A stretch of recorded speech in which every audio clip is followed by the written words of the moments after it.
აკნე და კვება, მითები და რეალობა.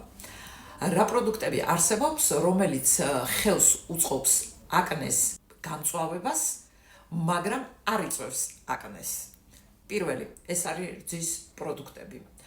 მეორე, ეს არის შაქარი, ნებისმიერი პროდუქტი, რომელიც შეიცავს შაქარს და მესამე, ეს არის ცხიმები და ფასტ-ფუდი, რომელიც მზადდება ცხიმში, შესაბამისად გადამუშავების დროს ის ცხიმი იცვლის თავის ფორმულას და ხდება საკვებ მასალად ჩვენი ცხიმოვანი ჯირკვლებისთვის.